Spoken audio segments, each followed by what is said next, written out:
Italy में Mussolini के रूप में उनका विकास हो रहा था।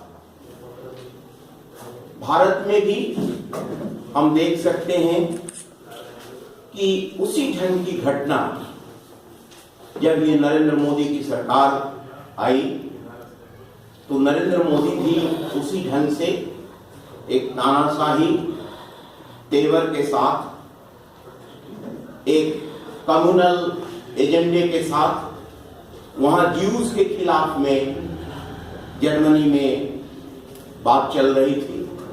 ज्यूज को उन्होंने विक्टिमाइज किया और यहां भारत में जो एक विविधतापूर्ण और साझी संस्कृति का देश है, वहां बड़े पैमाने पर जो अल्पसंख्यक हैं उनको विक्टिमाइज किया जा रहा है और न केवल अल्पसंख्यक लोगों को विक्टिमाइज किया जा रहा है कम्युनल एजेंडे के साथ, जहां लफ्ज़ याद और धर्मांतरण और घर वापसी की बात होती है और हिंदू माताओं को कहा 4 बच्चों को पैदा करने की बात की जाती है।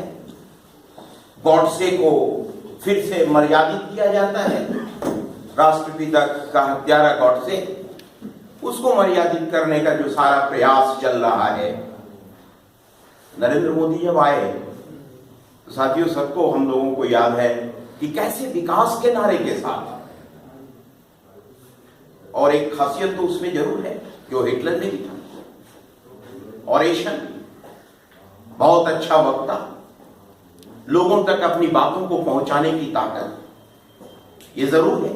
और इसीलिए दुनिया भर के जितनी कॉरपोरेट ताकतें हैं उनको नरेंद्र मोदी जैसा व्यक्ति, शख्सियत दूसरा नहीं मिला।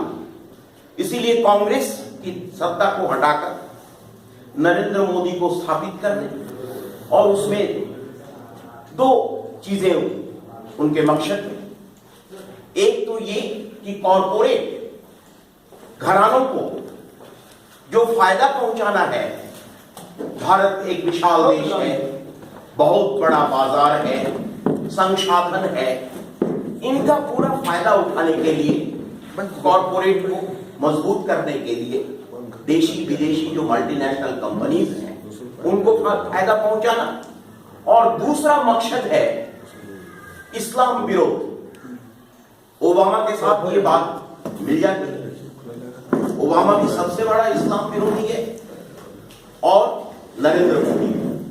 तो ये कॉरपोरेट, प्रो कॉरपोरेट और कम्युनलिज्म के एजेंडे को लेकर के वो आया, बड़ी मजबूती के साथ आया। लेकिन आप देख रहे हैं कि इधर के दिनों में विकास का नारा भूल गया। विकास करना बहुत बड़ी बात है, लेकिन एक तो जरूर है कि एक वर्ग का विकास जिसको जेहन में लेकर के मोदी आया, उसका विकास चल रहा है, कॉरपोरेट का विकास हो रहा है, कम्युनल जो भावना है, कम्युनल जो एजेंडा है, उसका विकास हो रहा है बड़ी तेजी के साथ, समाज को बांटने का, हिंदू मुसलमान का। लेकिन हमें, जब हम इंसाफ मंच को लेकर चले हैं, तो हमें इंसाफ मंच के लिए हमें विकास की नई परिभाषा करनी होगी। विकास का क्या मतलब होगा? कॉरपोरेट को फायदा पहुंचाना, या कुछ धार्मिक जो उन्माद हैं, उन्मादी लोग हैं, उनको आगे बढ़ाना, ये विकास का मकसद है? ये हमें परिभाषित करना होगा।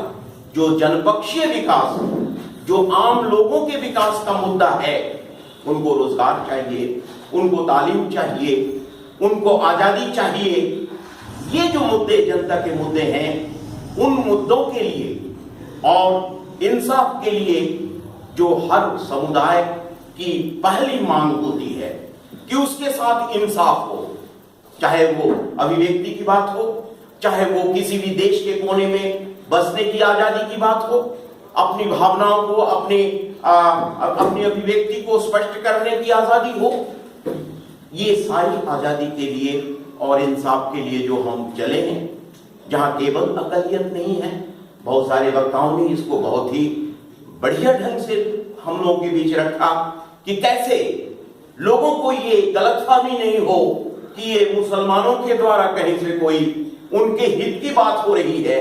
यहां इंसानियत की बात हो रही है। इंसाफ का मतलब इंसानियत को, इंसान को इंसाफ चाहिए और उसकी लड़ाई है।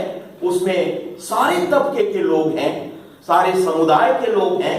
अभी देखा आपने शंकर बिगाह 15 साल न्याय के लिए उम्मीद बनाए हुए लोग बैठे थे कि हत्यारों को सजा मिलेगी, लेकिन हमारी जो न्याय प्रणाली है वहां शंकर बिगाह के हत्यारों को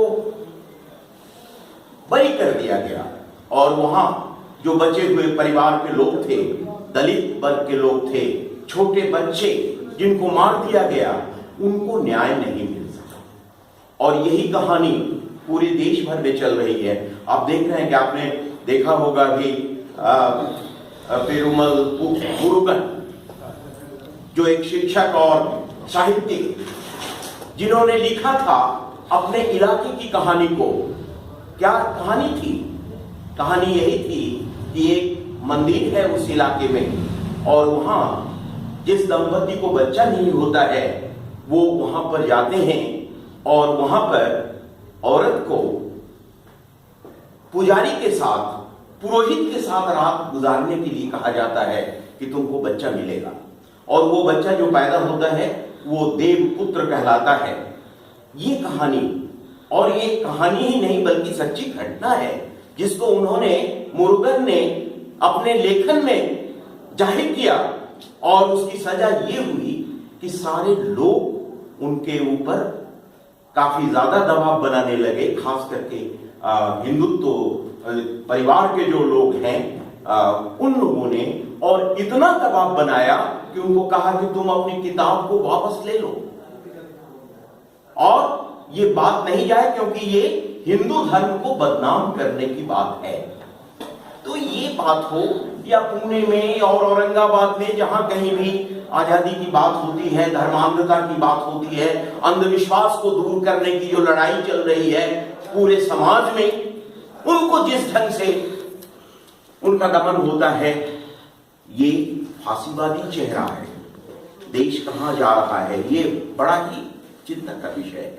अब देख रहे हैं कि सब जगह हावी हो रहा। पीके है तो कोई फिल्म बनी है जहां पर ये धर्मांधता और जो व्यापार धर्म के नाम पर चल रहा है, उन बाबाओं पर अगर कहीं से कोई आलोचना आती है तो एक बड़ा सा दबाव बनाया जाता है कि नहीं, इन बातों को नहीं स्पष्ट करना है, अभिव्यक्त नहीं करना है। क्यों?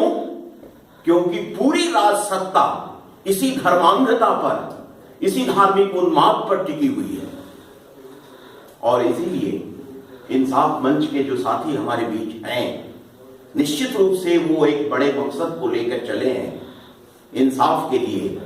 और इंसाफ में ये आजादी, ये लोकतंत्र, जमहूरियत, ये सारी चीजें हैं जिनकी लड़ाई हम लड़ रहे हैं। और हमें गर्व है कि ये मुजफ्फरपुर की धरती से, ठीक है, ये लड़ाई व्यापक पैमाने पर पूरे देश भर में लड़ी जा रही है, जहानाबाद में और भोजपुर में और विभिन्न जगहों में ये लड़ाई लड़ी जा रही है, जहां दलितों को, सामंतों का मुकाबला करना पड़ता है। तो उस लड़ाई में शामिल होकर के और उस लड़ाई को एक नया तेवर देने के लिए जो इंसाफ मंच का जन्म हुआ है यहाँ पर, हम लोगों के, सारे लोगों के प्रयास से, वो बहुत ही काबिले तारीफ है। आने वाले दिनों में निश्चित रूप से एक आयोजन समिति के द्वारा जो बातें आपने रखी हैं कि आयोजन समिति के द्वारा इसकी व्यापक तैयारी होनी चाहिए और एक पूरी ताकत के साथ इस इंसाफ मंच को पटना की राजधानी में हमें उसको लाना है, राजनीतिक पटल पर लाना है। और तभी, क्योंकि ये लंबी लड़ाई है, जो ताकतें अभी सत्ता पे है उन ताकतों के खिलाफ लड़ना बड़ा कठिन है, बहुत आसान काम नहीं है। ये फांसीवाद के खिलाफ लड़ना, नाजीवाद के खिलाफ, जहां कम्युनिटी समाप्त हो रहा है, जनसंहार हो रहा है, मुजफ्फरनगर हो या कहीं और, कहीं नौजवानों को इस ढंग से शिकार बनाया जा रहा है, तो निश्चित रूप से हमें ये लंबी लड़ाई और इसके लिए बड़ी तैयारी की जरूरत है, बड़ी व्यापक गोलबंदी की जरूरत है। दलितों के साथ सारे सभी वर्ग में आप देख रहे हैं ना कि कहीं ये जलाया, गिरजाघर को तोड़ा जा रहा है, कहीं गिरजाघर को तोड़ा जा रहा है, कहीं मस्जिद को शहीद बनाया जा रहा है, और हो क्या रहा है? और इसी के नाम पर कॉरपोरेट घरानों को लाया जा रहा है। और आप देख रहे हैं कि अभी शिक्षा बजट में भारी कटौती हुई है, स्वास्थ्य के बजट में भारी कटौती की जा रही है। ये विकास है नरेंद्र मोदी का, और इसके खिलाफ ये लड़ाई आपको आगे ले जाना होगा, क्योंकि घर घर में वो पूजा पाठ और ये सारी चीजों को उनके काफी एजेंट लोग हैं, बड़ी एजेंसियां हैं जो समाज के अंदर गांव तक जाकर के लोगों के बीच में इन चीजों को गहराई में बैठा रहे हैं, जहर फैला रहे हैं, और उनका मुकाबला करना इंसाफ मंच के सिपाहियों का काम है। और आने वाले दिनों में हम उम्मीद करते हैं कि पटना से जो ताकत उभरेगी, काली ताकतों के खिलाफ जो एक इंसाफ की आवाज बुलंद होगी, वो पूरे देश में एक हम समझते हैं कि एक बहुत बड़ी लड़ाई का आगाज होगा। और हम इसी के साथ अपनी बात समाप्त करते हैं। आइए, बड़ी गोलबंदी के लिए, बड़ी गोलबंदी का मतलब ये है कि समाज के व्यापक तबके में गरीबों की जो लड़ाई है, दलितों की जो लड़ाई है, ईसाइयों की जो लड़ाई है, वो सबको कह रहा है कि नहीं सब हिंदू थे, चलिए घर वापस करिए। क्या मतलब है भाई? संविधान ने दिया है कि आपको आपके विचार, आपके किसी भी धर्म में रहने की आजादी है। वो कोई ईसाई हो सकता है, उसके बाप दादे कहीं हिंदू रहे हैं। और ये मामला भी बड़ा मामला होता है जहां पर ये धर्मांतरण का खेल खेला जाता है। ये कहीं ना कहीं गरीबी से जुड़ा हुआ मामला है। समाज का कौन सा तबका किसी धर्म को बदल करके दूसरे तबके में दूसरे धर्म में जाता है? वो गरीब का तबका है।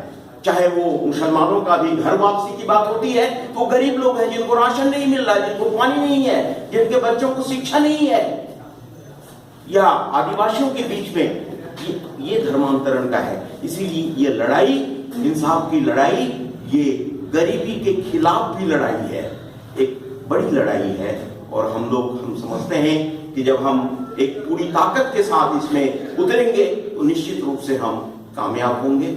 इसी आशा के साथ हम अपनी बात